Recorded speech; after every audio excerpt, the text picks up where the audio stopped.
بزرگ اور دوستوں، ابھی بڑی بڑی شخصیت ہمارے اسٹیج پر تشریف فرما ہے۔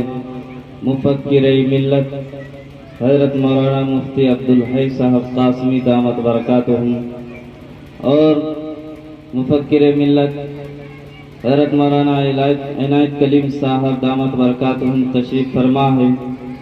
ان بزرگوں اور استادوں کے سامنے اس ناچیز کا کچھ کہنا نہایت ہی گستاخانہ کام ہے، لیکن پھر بھی اہل مجلس کی طرف سے چند باتیں گزارش کرنے کا حکم ہوا ہے، چونکہ یہ میری بستی بھی ہے، گاؤں بھی ہے، اور ارباب گاؤں اہل گاؤں یہ خواہش اور تمنا بھی رکھتے ہیں کہ میرے منہ سے کچھ باتیں سن لیں۔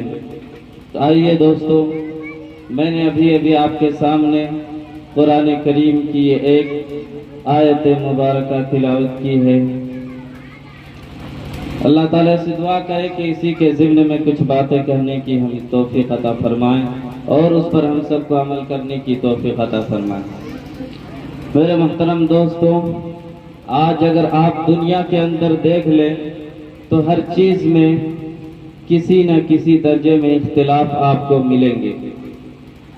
آپ ابھی ایک دن قبل آپ نے ووٹ دے کر کے آئے ہیں، آپ حضرات سبوں نے اپنے اپنے پسندیدہ نیتاؤں کو چن کر کے ووٹ کر کے آئے ہیں، تو اس میں یہ سبق ملتا ہے کہ ہر چیز کے اندر اختلاف ہے، نیتاؤں کے اندر بھی اختلاف ہے، دنیا کے ہر چیز کے اندر کسی نہ کسی درجے میں اختلاف موجود ہے، لیکن حقیقت بات یہ ہے کہ دنیا کا کوئی بھی قوم ہو، دنیا کا کوئی بھی مذہب ہو، کوئی بھی فرد ہو، خواہ وہ ہندو ہو یا مسلمان ہو، جو بھی ہو، سب کے اس بات پر اتفاق ہے۔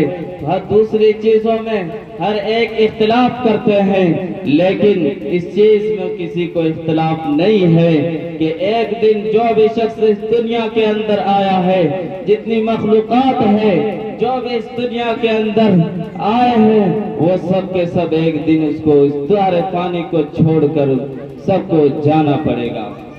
اللہ تعالیٰ ارشاد فرماتا ہے کل نفس ذائقۃ الموت، کہ ہر جاندار کو موت کا مزہ چکھنا پڑے گا۔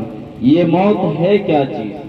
یہ موت بہت خطرناک ہے، اس نے کسی چیز کو نہیں چھوڑا اور نہ کسی کو یہ موت چھوڑتی ہے۔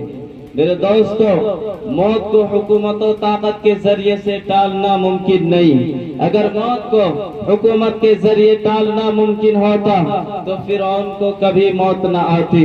موت کو اگر قوت و طاقت کے ذریعے سے ٹالنا ممکن ہوتا تو رستم اور سہراب کو کبھی موت نہ آتی۔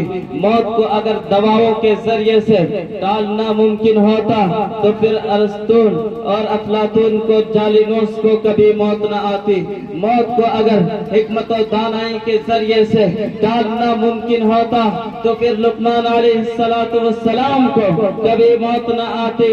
میرے دوستو، میں آگے عرض کر لوں، موت کو اگر نبوت و رسالت کے ذریعے سے ٹالنا ممکن ہوتا تو پھر کائنات کے سردار جناب محمد رسول اللہ صلی اللہ علیہ وسلم کو کبھی موت نہ آتی۔ ایک فرشتہ روزانہ یہ اعلان کرتا ہے الا یا ساکن القصور المعلی ستدفن عن قریب فی التراب، کہ بلند و بالا محلات میں رہنے والے سنو، عن قریب تمہیں مٹی میں دفن ہونا پڑے گا۔ میرے دوستو، موت یہ اعلان کرتی ہے، اور موت صرف اعلان ہی نہیں کرتی بلکہ موت وارننگ بھی دیتی ہے۔ پڑھنے نکلے والے جانتے ہیں کہ جب امتحان قریب آتا ہے تو استاد اپنے شاگردوں کو محنت کی تلقین کرتا ہے۔ جب کوئی مریض ڈاکٹر کے پاس جاتا ہے تو ڈاکٹر مریض کو پرہیز کی تلقین کرتا ہے، اور کوئی افسر اپنے ماتحتوں کو، اپنے رعایا کو پر کوئی حکم صادر کرنا چاہتا ہے تو اپنے ماتحتوں کو تاکید کرتا ہے۔ لیکن جب ان تمام طبقے سستی اور غفلت برتنے لگتے ہیں تو استاد اپنے شاگرد کو، ڈاکٹر اپنے مریض کو، اور پھر افسر اپنے ماتحت صحت کو یہ وارننگ دیتا ہے کہ خبردار تمہاری غفلت کی، تمہارے سستی کی، تمہارے بد پرہیزی کی برابر شکایتیں مل رہی ہے، اس لیے تمہیں خبردار کیا جاتا ہے کہ سمجھ جاؤ ورنہ نتائج بہت خطرناک ہو سکتے ہیں۔ لیکن میرے دوستو ٹھیک اسی طریقے سے اللہ تبارک و تعالیٰ نے اس دنیا کے اندر اسی طرح کے کنائے اور اشارے رکھے ہیں۔ اس دنیا کے اندر ہر چیز کے اندر کچھ نہ کچھ ایسی علامتیں رکھی گئی ہے کہ جس کو دیکھ کر کے اس دنیا کے فانی ہونے کا ثبوت ملتا ہے۔ میرے دوستو اسی طریقے سے ایک بستی زلزلے میں آ کر سیدھے اندر دھس گئی، دیکھنے والوں کے لیے ایک پیغام ہے، ایک میسج ہے، ایک وارننگ ہے کہ تمہارا بھی یہی حشر ہو سکتا ہے، تم اپنا خیال رکھنا۔ اور ہوائی حادثے میں بڑے بڑے وزیر، کرنل جنرل آنند فانند دنیا سے رخصت ہو گئے، یہ بھی دیکھنے والوں کے لیے ایک پیغام ہے، ایک میسج ہے، ایک وارننگ ہے کہ تمہارا بھی یہی حشر ہو سکتا ہے، تم اپنا خیال رکھنا۔ ہوائی حادثے میں، ایک ریل حادثے میں سینکڑوں لوگ موت کے منہ میں آ گئے، یہ بھی دیکھنے والوں کے لیے ایک پیغام ہے، ایک میسج ہے، ایک وارننگ ہے کہ تمہارا بھی یہی حشر ہو سکتا ہے، تم اپنا خیال رکھنا۔ گھر سے ہنستے کھیلتے خوشی کے شادیاں نے بجاتی ہوئی ایک بارات گھر سے روانہ ہوتی ہے، لیکن راستے ہی میں موت نے آ پکڑا، والدین کے گھر کوحرام مچ گیا، سسرال والوں کے یہاں کوحرام مچ گیا۔ ارے کیا ہوا، ارے کیا ہوا کہ کہنے لگے لوگ ارے ایکسیڈنٹ ہو گیا، ایکسیڈنٹ، اور بارات کے اہم لوگ لقمہ اجر ہو گئے۔ انا للہ و انا الیہ راجعون، یہ بھی دیکھنے والوں کے لیے ایک پیغام ہے، ایک میسج ہے کہ تمہارا بھی یہی حشر ہو سکتا ہے، تم اپنا خیال رکھنا۔ میرے دوستو یہ جو قدرت کی طرف سے وارننگ ہے، اس کے ذریعے سے ہمیں یہ بتایا گیا ہے، ہمیں یہ سمجھایا گیا ہے کہ موت برحق ہے، موت آنے والی ہے اور ایک دن آ کر رہے گی، لہذا تم موت سے پہلے موت کی تیاری کر۔ میرے دوستو آج جب لوگوں سے یہ کہا جاتا ہے کہ موت کی تیاری کر لیں، حالانکہ موت کسی کو مہلت نہیں دیتی۔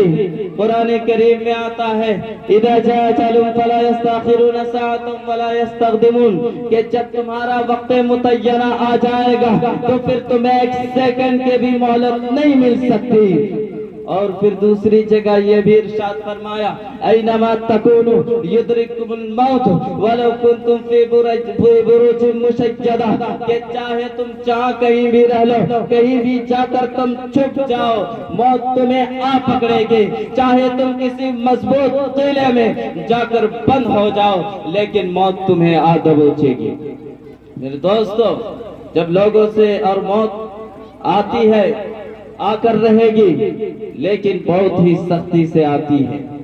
اس کا اندازہ آپ اس روایت سے لگا سکتے ہیں کہ روایت میں آتا ہے کہ اگر انسان کو تلوار سے 300 ٹکڑے بھی کر دیا جائے، 300 بوٹیاں کر دیا جائے انسان کے، تو بھی اتنی تکلیف نہیں ہوتی ہے جتنا کہ موت کے وقت انسان کو تکلیف ہوتی ہے۔ میرے دوستو آپ اپنے دل میں ہاتھ رکھ کر کے بتائیں کیا ہم نے اس موت کے لیے کیا تیاریاں کر رکھی ہیں؟ ہم آخرت کے لیے کیا تیاریاں کر کے رکھے ہیں؟ میرے دوستو ہمارے بیچ بہت عظیم شخصیت موجود ہے، اس لیے دو چار باتیں کہہ کر کے میں اپنی بات کو ختم کر دینا چاہوں گا۔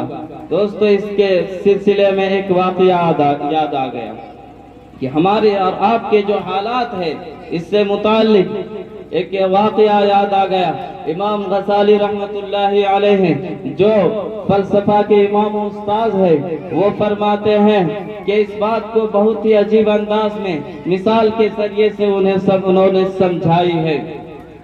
انہوں نے فرمایا کہ ایک بادشاہ تھا اور اس کے ایک باغ تھا اور اس باغ کے کئی حصے تھے، بہت سارے کھانے بنا کر رکھے تھے، پہلا کھانا، دوسرا کھانا، تیسرا کھانا۔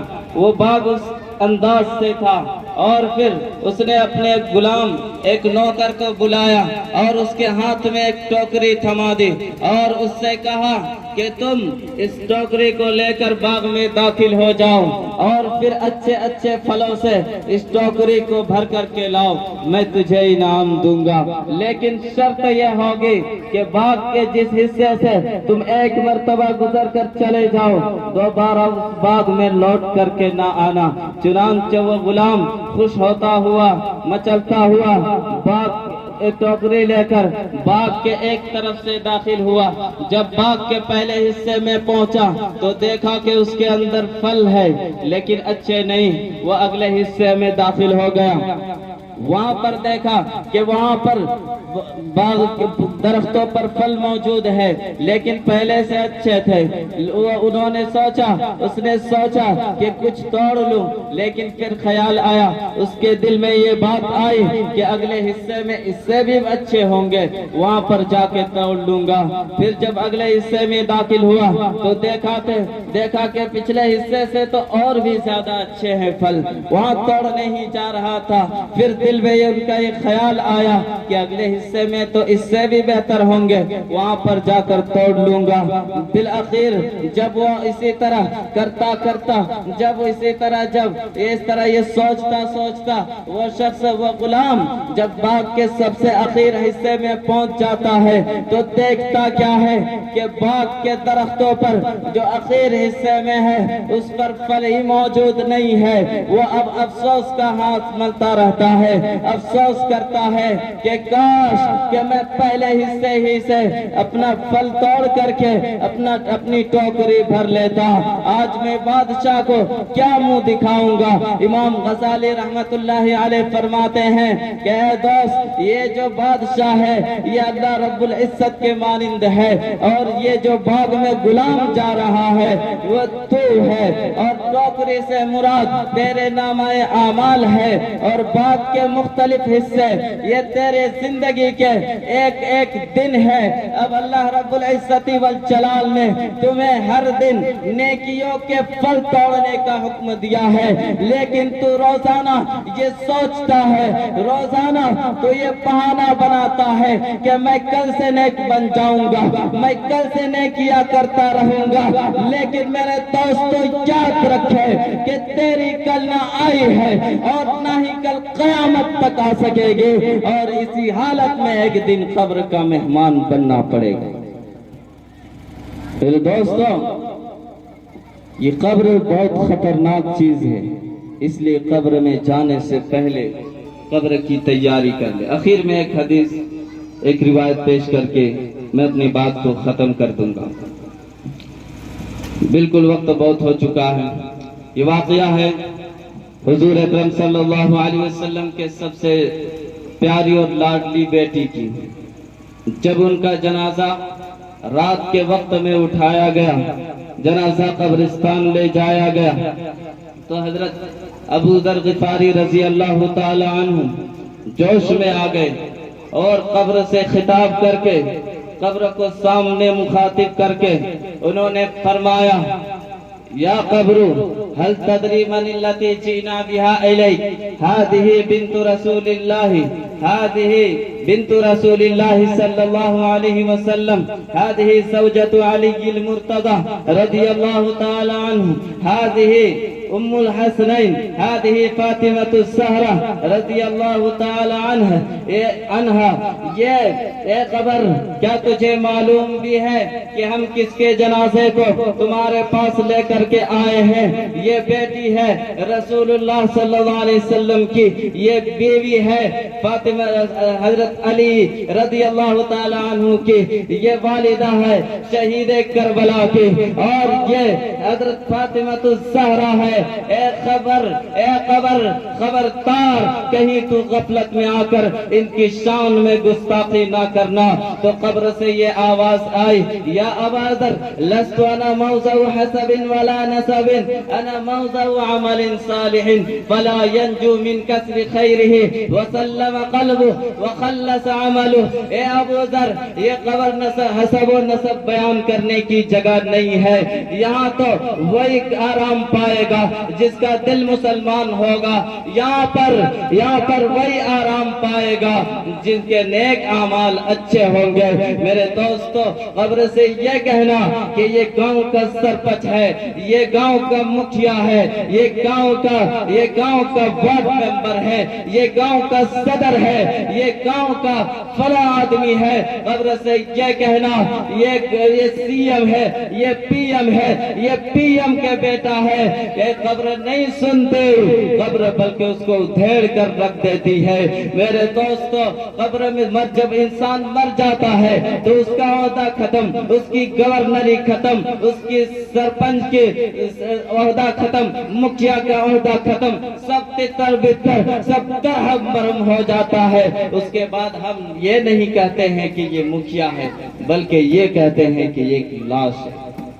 میرے دوستو، اس لیے قبر میں جانے سے پہلے قبر کی تیاری کرے، اللہ تعالیٰ سے دعا کرے۔ اب میں انہی باتوں سے اپنی بات کو ختم کرتا ہوں۔ اللہ تعالیٰ سے دعا کرے ہمیں کہنے سننے سے زیادہ عمل کی توفیق عطا فرمائے۔ وآخر دعوانا الحمدللہ رب العالمین۔